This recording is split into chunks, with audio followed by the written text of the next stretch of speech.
وعلى من تبعهم بإحسان إلى يوم اللقاء. أما بعد فأعوذ بالله من الشيطان اللعين الرجيم. بسم الله الرحمن الرحيم. إن أولياؤه إلا المتقون.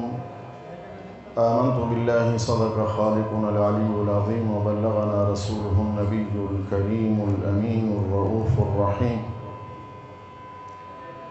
ونحن على ذلك لمن الشاهدين والشاكرين والذاكرين والحمد لله رب العالمين. حمد و ثنا کے بعد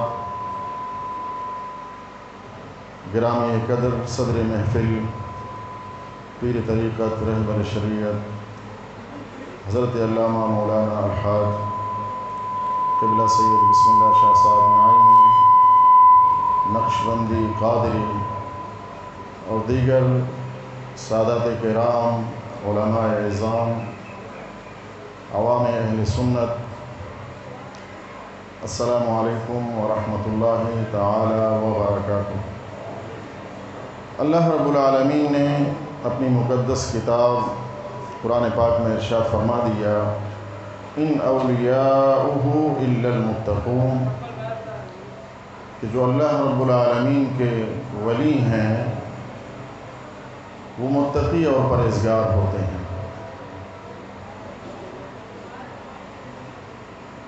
یہ محفلیں ہم اس لیے سجاتے ہیں کہ اولیاء اللہ کی شان کو سن کر، ان کی سیرت کو سن کر ہم بعد میں یہ کوشش کریں کہ ان کی سیرتوں کو ہم اپنائیں،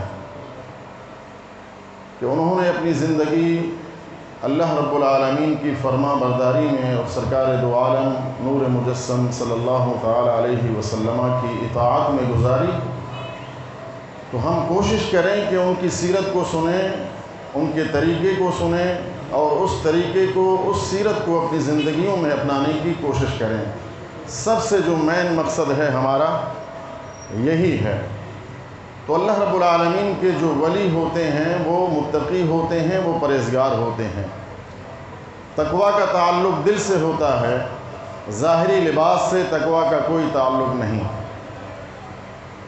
آج کل ہمارے ہاں یہ ٹرینڈ چل نکلا ہے، خصوصاً کراچی کے اندر، کہ لباس آپ کا اچھا ہونا چاہیے، سفید ہونا چاہیے، داڑھی مبارک پوری ہونی چاہیے، سر پہ جو ہے عمامہ ہونا چاہیے، لیکن دل کے اندر اللہ رب العالمین کا خوف ہے یا نہیں، اس کی طرف ہماری توجہ زیادہ نہیں ہوتی. حدیث پاک میں یہ بات آئی ہے کہ اللہ کے ولیوں کی پہچان کیا ہے، کہ اہل اللہ کی پہچان کیا ہے. اہل اللہ کی پہچان یہی ہے اذا رؤوا ذکر اللہ، جب ان کی زیارت کی جاتی ہے تو اللہ رب العالمین کی یاد تازہ ہو جاتی ہے. تو چونکہ یہ الفاظ میرے آقا کریم صلی اللہ تعالی علیہ وسلم کے ہیں، وہ ہستی کہ جوامع الکلم کہلاتی ہے، کہ ایک ایک حدیث پاک کی تشریح میں علماء نے اپنی زندگیاں وقف کر دیں. ایک حدیث کی تشریح میں ایک عالم اپنے علم کے حساب سے بولتا ہے، دوسرا عالم اپنے علم کے حساب سے بولتا ہے، لیکن سرکار دو عالم نور مجسم صلی اللہ تعالی علیہ وسلم کے جو جوامع الکلم ہیں آپ، وہ خصوصیات ختم ہونے کا نام نہیں لیتی. تو عام خطاب یہ ہوتا ہے کہ اللہ کے ولیوں کی پہچان یہ ہے جب ان کی زیارت کی جائے تو اللہ رب العالمین کی یاد تازہ ہو جائے.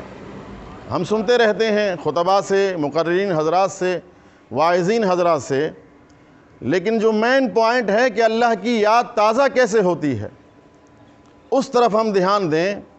یعنی ان اللہ کے ولیوں کی پہچان یہ سرکار بتا رہے ہیں، کوئی عام شخصیت یہ نہیں کہے.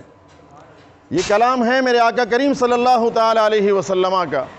تو اس کلام کو ہم ہر جوانب سے چاہیے کہ اس پر غور کریں کہ اللہ کے حبیب نے یہ ان کی تعریف فرمائی کہ اذا رؤوا ذکر اللہ، جب ان کی زیارت کی جائے تو اللہ کی یاد تازہ ہو جائے. تو مطلب کیا ہے؟ مطلب یہ ہے کہ ان کا ہر کام شریعت کے مطابق ہوگا، چاہے کوئی دیکھے یا نہ دیکھے، چاہے کوئی ان کو دیکھ رہا ہو تب بھی شریعت کے مطابق، اور اگر کسی کی نظر ان پر نہیں ہے تب بھی وہ شریعت کے مطابق زندگی گزارتے ہیں.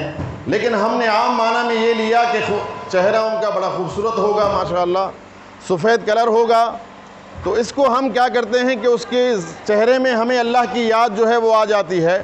تو حدیث کے معنی یہ نہیں ہیں، ورنہ آپ سیدنا بلال حبشی رضی اللہ تعالیٰ عنہ کو دیکھ لیجئے کہ سیدنا عمر فاروق رضی اللہ تعالیٰ عنہ اس کے بارے میں فرماتے ہیں کہ ھذا سیدنا بلال رضی اللہ تعالیٰ عنہ، کہ اس کی طرف نسبت کر کے کہتے ہیں کہ یہ ہمارے سردار سیدنا بلال حبشی رضی اللہ تعالیٰ عنہ کی ذات اقدس ہیں۔ حالانکہ سیدنا بلال حبشی رضی اللہ تعالیٰ عنہ کا تعلق نہ کسی عظیم خاندان سے تھا، نہ انتہائی کے مالدار قسم کے شخص تھے، نہ انتہائی ظاہری طور پر وہ خوبصورت اور جمال رکھنے والے شخص تھے، لیکن سردار بن گئے۔ یہ اعزاز ان کو سیدنا فاروق اعظم رضی اللہ تعالیٰ عنہ نے دیا کہ ھذا سیدنا بلال۔ تو آج سیدنا بلال رضی اللہ تعالیٰ ہم میں آ جائیں تو ان کو بھی اللہ کا ولی ماننے سے لوگ منکر ہو جائیں۔ اگر آپ جو ہیں اس معنی پہ سمجھیں گے ولی کو کہ اس کا چہرہ بڑا خوبصورت ہو، سفید کلر کا ہو، پھر سیدنا بلال حبشی رضی اللہ تعالیٰ عنہ کو ماننے والا شاید ہی آپ کو آج کے اس زمانے میں ہمیں ملے۔ تو اس کا تعلق چہرے کی خوبصورتی کے ساتھ نہیں ہے جو میرے آقا کا فرمان ہے، اس کا تعلق رنگ کے ساتھ نہیں ہے، اس فرمان کا تعلق نسل کے ساتھ نہیں ہے۔ فرمان بڑا جامع ہے، فرمان بڑا معنی ہے کہ جو اللہ کے ولی ہوتے ہیں وہ اللہ کے احکام کے خلاف کام نہیں کرتے، جب بھی وہ کام کرتے ہیں تو اللہ کی یاد تازہ ہو جاتی ہے۔ تو اس کا یہ مطلب ہے حضور نبی کریم رؤوف الرحیم صلی اللہ تعالیٰ علیہ وسلم نے فرمایا کہ اذا رؤوا ذکر اللہ۔ تو اللہ رب العالمین کے یہ دوست جن کو کہتے ہیں اولیاء اللہ، ولی کے کئی معنی ہیں، مددگار کے معنی میں آتا ہے، دوست کے معنی میں آتا ہے، محبوب کے معنی میں آتا ہے، پیارے ہونے کے معنی میں آتا ہے، کئی معنوں میں استعمال ہوا۔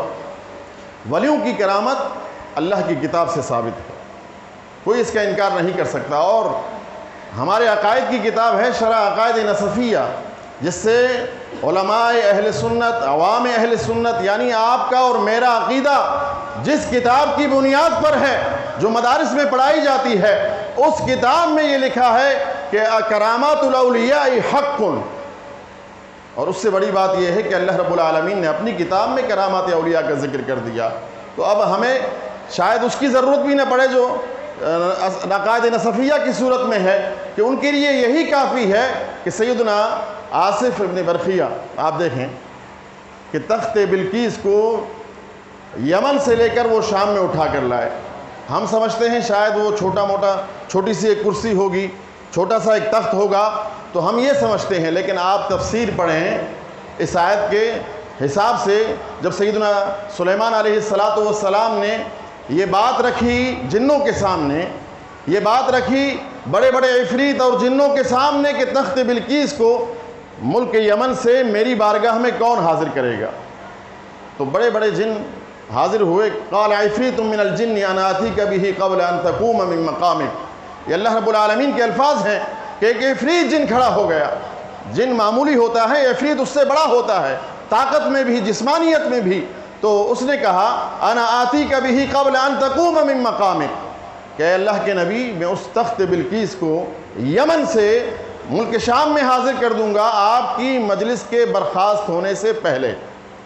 اور آپ کی مجلس لگتی تھی ظہر کے ٹائم، عصر تک یہ مجلس کا ٹائم تھا، تو آپ کی مجلس برخاست نہیں ہوتی، میں اس تخت بلقیس کو یمن سے اٹھا کر آپ کی بارگاہ میں حاضر کر دوں گا۔ یہ کس نے کہا؟ عفریت نے کہا۔ اب تخت کی طرف جائیے تو علماء فرماتے ہیں تفسیر کے اندر کہ اس تخت کی جو لمبائی تھی، لمبائی اس کی 80 گز تھی، 80 ہاتھ جس کی لمبائی ہو، اور چوڑائی اس کی 80 ہاتھ، 40 ہاتھ کا اس کی چوڑائی ہے۔ اور وہ تخت جو ہے لوہے کا بنا ہوا تخت ہے، وہ تخت جو ہے زمین میں گڑا ہوا تخت ہے۔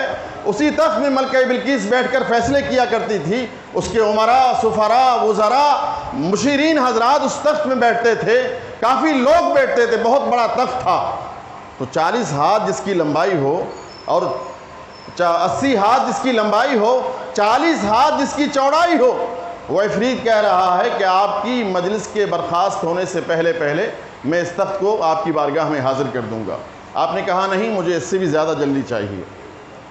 سیدنا سلیمان علیہ السلام نے فرمایا کہ نہیں، بات یہ تھی کہ اللہ کے نبی چاہتے تو خود تخت کو حکم دیتے، اپنی بارگاہ میں لے آتے، اب کیا ضرورت تھی اعلان کرنے کی؟ کوئی عفریت کھڑا ہو جائے یا اللہ کا ولی کھڑا ہو جائے، جب اللہ کے نبی موجود ہیں۔ سلیمان علیہ السلام دکھانا مقصد تھا آنے والوں کو، بتانا مقصد تھا آنے والوں کو کہ اللہ کے نبیوں کی قدرت پر شاید کوئی اعتراض نہ کرے، ان کی قدرت پر، ان کی طاقت پر، لیکن اللہ کے ولیوں کی قدرت و طاقت پر آنے والے زمانے میں ضرور اعتراضات ہوں گے۔ ان اعتراضات کو ختم کرنے کے لیے اللہ کے نبی سیدنا سلیمان علیہ السلام نے یہ اعلان فرمایا۔ اس کے بعد کیا ہوا؟ آصف ابن برقیہ جو آپ کا وزیر بھی کہلاتا ہے، وزیر بھی تھا، وہ کھڑا ہو گیا۔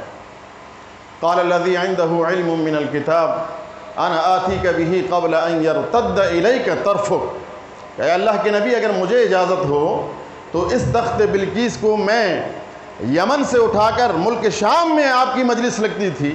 یمن کہاں ہے اور ملک شام کہاں ہے؟ کہ بیت المقدس میں آپ کی مجلس لگتی تھی شام کے اندر، اور یمن کہاں ہے؟ دنیا کے اس چھیڑے میں ہے۔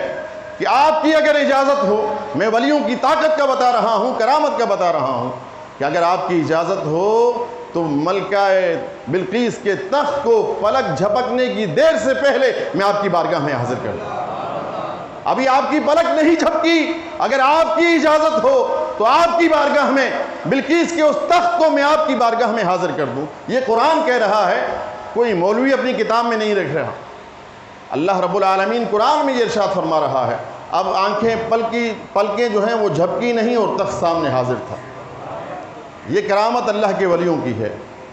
تو ہو سکتا ہے کوئی اعتراض کر لے، یہ تو بنی اسرائیل کے اولیاء اللہ تھے، سیدنا سلیمان علیہ السلام بنی اسرائیل کی طرف آپ نبی ہیں، تو ان کی شان کو قرآن نے بیان کر دیا۔ یار اس قدر جو ہیں وہ طاقتور تھے، تو امت مصطفیٰ صلی اللہ تعالیٰ علیہ وسلم کے اولیاء اللہ کہاں گئے؟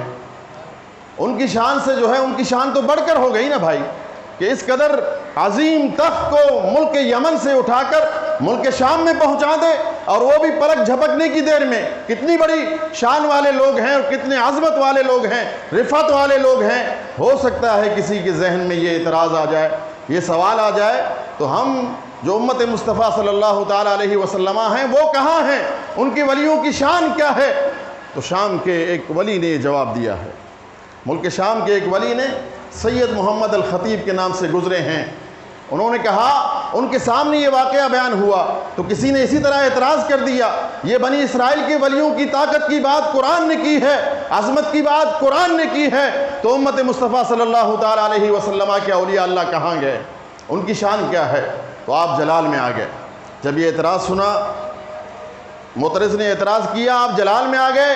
آپ نے فرمایا، اللہ کی قسم ہے اگر ہماری زبانوں پر شریعت کا تالا نہ ہوتا تو میں ملکہ بلقیس کے اس تخت کو یمن ملک کے ساتھ اٹھا کر ملک شام میں حاضر کر دیتا۔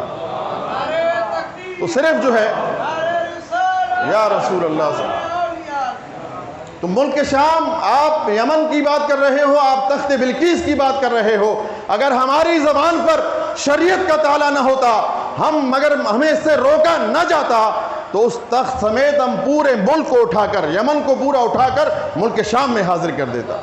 تو اللہ کے حبیب صلی اللہ تعالیٰ علیہ وسلم کی ولیوں کی پہچان ہے۔ تو ولی دعویٰ نہیں کرتا، یہ آپ ذہن میں رہے، کیونکہ جو مدعی نبوت ہوتا ہے، جو اللہ کا نبی ہوتا ہے سچا، وہ دعویٰ کرتا ہے نبوت کا، اور مقابلے میں معجزات وہ پیش کرتا ہے اپنی دعوے کی سچائی پر۔ تو ولایت یہ دعوے کے لیے نہیں ہے کہ اللہ رب العالمین، ولایت کی دو قسمیں ہیں، وہابی ہے اور کسبی ہے۔ تو ولایت نہیں کہ آپ ہر کسی کو بولتے پھریں کہ میں اللہ کا ولی ہوں، میں اللہ کا ولی ہوں، میں اللہ کا ولی ہوں، تو بتانے کے لیے نہیں ہوتا۔ تو اسی لیے وہ ولی ہیں جن کے ہر کام کو آپ دیکھیں گے وہ شریعت کے مطابق ہوں گے، شریعت کے مطابق ہوگا، یہ اس کی پہچان ہے۔ یہ پہچان سرکار دو عالم نور مجسم صلی اللہ تعالیٰ علیہ وسلم نے ہمیں بتائی ہے۔ اور ایک آخری بات میں کروں، وہ یہ ہے کہ ایسی محفلوں میں آتے ہیں تو کوئی نہ کوئی محفل میں اللہ کا ولی ضرور ہوتا ہے۔ ہماری محفلیں اللہ کے ولیوں کے ذکر سے، اللہ کے ولیوں کے وجود سے خالی نہیں ہوتے۔ اب کون اللہ کا ولی ہے یہ اللہ ہی جانتا ہے، ولایت چھپانے کی چیز ہے۔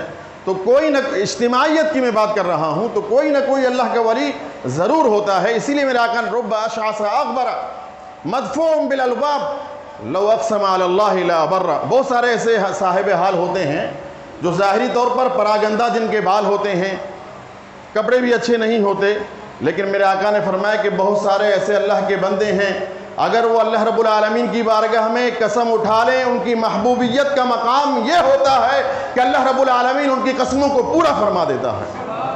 ان کی زبان سے جو نکلتا ہے اللہ رب العالمین اس قسم کو پورا فرما دیتا ہے۔ یہ ان کی محبوبیت ہے، یہ شان ولایت ہے۔ آخری بات میں یہ کہوں کہ ایسی محفلوں میں آنا یہ ہمارے لیے ڈبل فائدے کا باعث ہے۔ وہ کیسے؟ اس لیے کہ علماء یہ فرماتے ہیں من نظر الی ولی من اولیاء اللہ تعالی سعد۔ یہ علماء فرماتے ہیں، ہم نے علماء سے سنا ہے، اپنے مشائخ اپنے اساتذہ سے یہ بات سنی، میں آپ تک یہ پہنچا رہا ہوں کہ ولیوں کی بارگاہ میں آنا یا اچھی محفلوں میں جانا، اس میں ایک فائدہ نہیں کئی فائدے ہوتے ہیں۔ تو من نظر الی ولی من اولیاء اللہ تعالی سعد، جس کی نگاہ کسی اللہ کے ولی کی چہرے پر پڑتی ہے وہ نیک بخت بن جاتا ہے۔ فائدہ کس کا ہوا؟ دیکھنے والے کا ہوا۔ اب دوسرا فائدہ میں آپ کو بتا رہا ہوں، یہ تو سامنے والے کی نظر کسی اللہ کے ولی کے چہرے پر پڑی وہ نیک بخت ہو گیا، اور جس پر اللہ کے ولی کی نظر پڑ جائے تو نیک بخت بھی بن جاتا ہے اور نیک بخت بناتا بھی ہے وہ، تو خود بھی نیک بخت اور دوسروں کو بھی نیک بخت بناتا ہے۔ تو یا تو نظر پڑ جائے اللہ کے ولی کے چہرے پر، یا اللہ کے ولی کی نظر آپ کے چہرے پر پڑ جائے، دونوں صورتوں میں فائدہ کس کا ہے؟ ہمارا ہے۔ اللہ رب العالمین کی بارگاہ میں دعا کرتے ہیں کہ اللہ رب العالمین میرے ان کلمات کو اپنی بارگاہ میں شرف قبولیت عطا فرمائے اور ہمارے لیے، ہم سب کے لیے سامان آخرت فرمائے۔ وما علینا الا البلاغ المبین۔